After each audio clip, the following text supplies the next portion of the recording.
Hey everybody, this is Minion Soldier, and this is the Piracy Show. Now, still tweaking the intro a little bit. Want to change things up. I hope you guys like the exit screen from these videos. Hopefully, we won't get into too much trouble for that.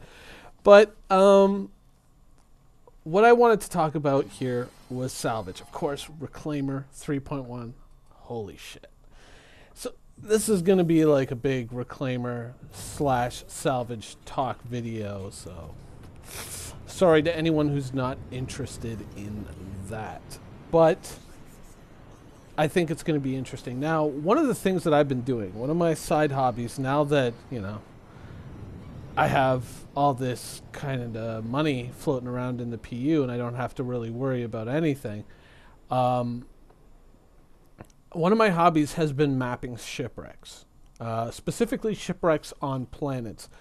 Now, the zero-G shipwrecks, of course, some of them are tied up to kind of like the asteroid groups that kind of float around daymar, and so those are never really in a stable position. And I'm not a big fan of zero-G EVA at all, so I have not been bothering with those. I've been working more on the planetary wrecks and trying to build up kind of like a personal database, if you will, of good wreck locations. And we are going to one of those wreck locations today. Now, this is we're going to be heading to the North Pole of daymar, and then we're going to be heading downwards and a little bit to the south.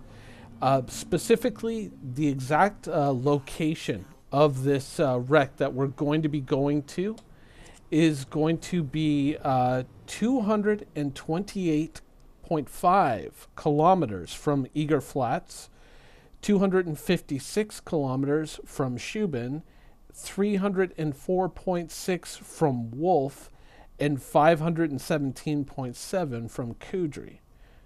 Also, Dunlow, 589.5. I mean, that gives you plenty of coordinates to kind of work off and triangulate, the location of this shipwreck. Now, the shipwreck itself, I mean, I chose the shipwreck for a few reasons. It isn't really all that rich of a shipwreck. Like, if you're thinking, oh, I'm going to go down there right now and I'm going to make like millions of UEC. Hundreds of UEC. Probably not. It's a pretty sparse shipwreck in terms of value. It occasionally comes up on the mission table, but not all that often. It just so happens that on this return visit, it did. But luckily, it was a pirate mission, and it was a pirate mission to deliver to Grim Hex, when Grim Hex, of course, is broken. So chances of anybody taking this, probably slim and none. I mean, after all, it is only a Freelancer, and there were Starfarer missions out there as well, so, But anyways, one of the things I love about this is, of course, it's on daymar as well. And, I mean, daymar is just the most picturesque location in the PU right now, I think. But anyways, onto the wreck. The reason why I picked this site is a few reasons. One, it's a Freelancer. Freelancer against a background like this sticks out like a sore thumb. And I was kind of hoping that we were going to get this a little bit more, in the dark, but, it is what it is. So it's, the lighting isn't all that perfect, but you're going to see when the Freelancer does show up, it sticks out like a sore thumb. Of course, I've been here a few times. I know the landmarks.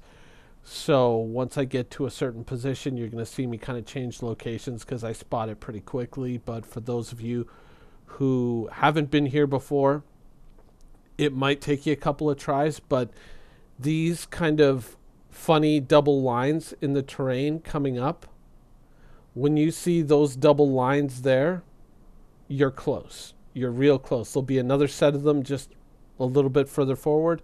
That's when you know you're pretty much right on top of it. And if you kind of come in like this from the north, it's probably going to be off to your right just a little bit. So that'll help. But one of the other reasons I picked this location is because it's in such a flat location. So if you have to park a larger ship like a Caterpillar or now a Reclaimer, it's kind of an ideal location for that.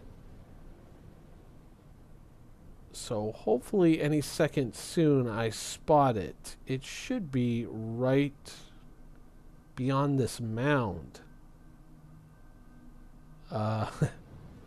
Yep, there it is. I see it. There it is. It's going to be just a little bit down, kind of, yeah, keep changing the angle, but it's going to be passing right by the right nacelle about now. Yeah, there it is. So one of the other reasons I picked this site is because there are visible, apparently functional ship components basically right where you can reach out and grab them if you could actually reach out and grab them. There are two weapons on one of the turrets that are kind of sticking up and exposed. So, I mean, depending on what tools we get along with salvaging in 3.2, once again, fingers crossed, it might be something that you can manually retrieve with even something like a cutlass, or maybe it will require a reclaimer. It depends on the toolkit that we get. Of course, this will be the first iteration of salvage.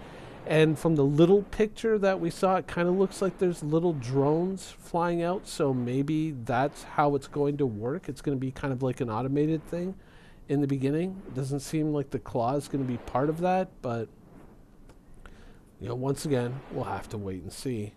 June. Fingers crossed. But yeah, I mean, it's a nice flat location. Obviously, quite picturesque. A little bit of Lawrence of Arabia going on here. And it's a cool location. And so I thought, great place, easy to find, not far from Olisar. Doesn't come up on the mission table, suitable terrain. It's an easy ship to find. I mean, freelancers are made of chrome, so they stick out like a sore thumb. And just in time for a sunrise. Perfect.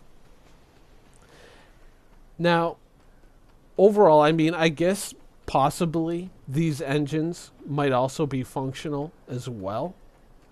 But, I mean, we have to wait and see. Also, one other thing. The bodies of the crew. Sometimes when you approach this site from a distance, you'll see them like stand up and then drop down. It's like they generate and then they fall. So if you come here at night, it can be a little bit spooky when that happens. And so, yeah, there's two weapons on this turret still apparently intact. So that could be worth a fair chunk of money. But if you also think about it from a reclaimer point of view, scrap metal, this whole ship, the entire value of a crashed Freelancer, I mean, it could be pretty damn decent if you have a reclaimer and you can just kind of chew up the whole wreck and then fly away with it.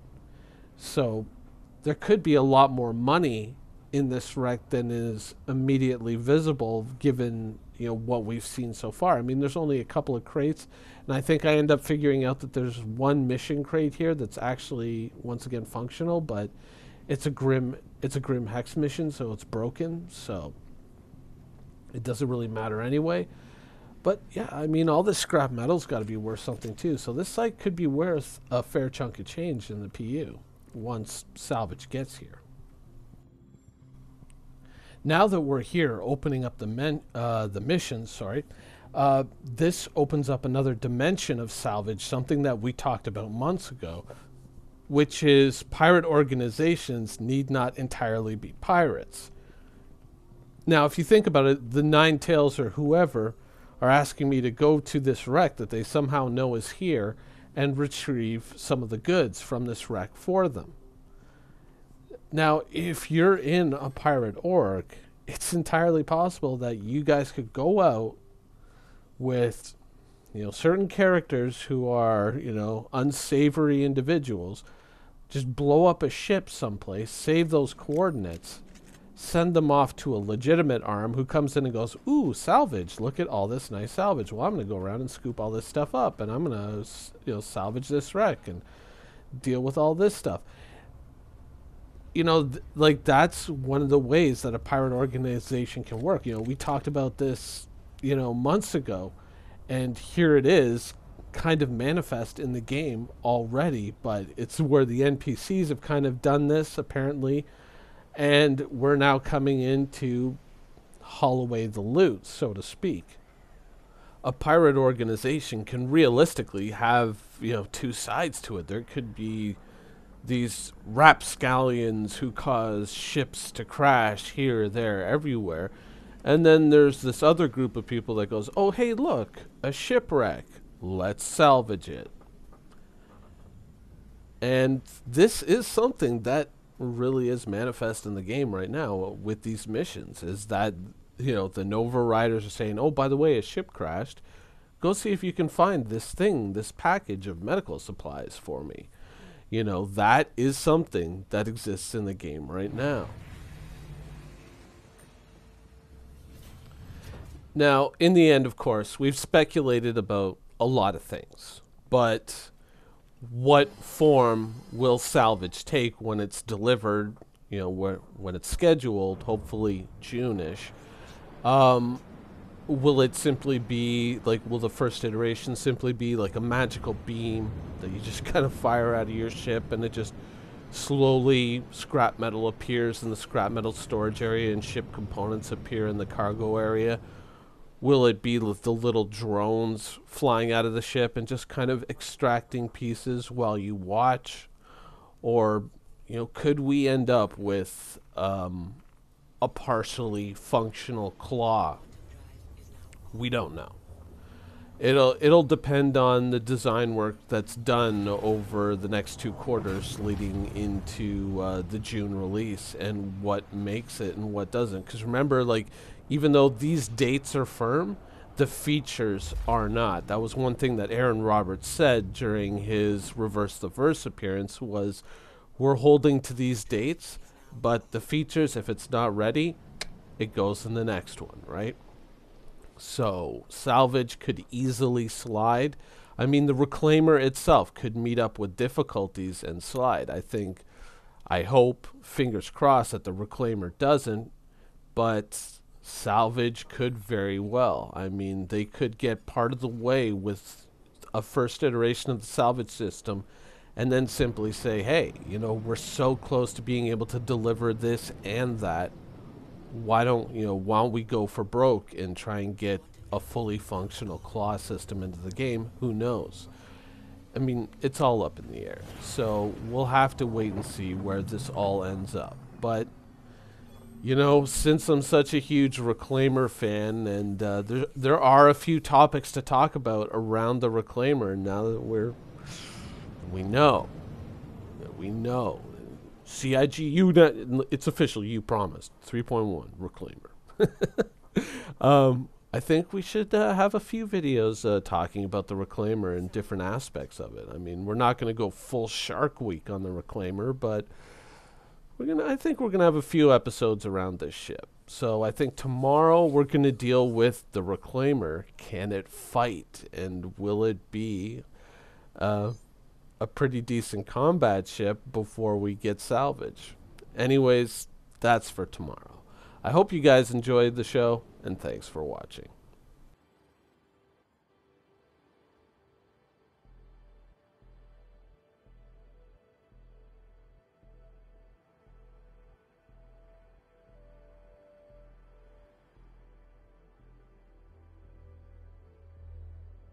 Thank you for watching. So if you want to keep up with the latest and greatest in Star Citizen and Squadron 42's development, please follow us on our social media channels.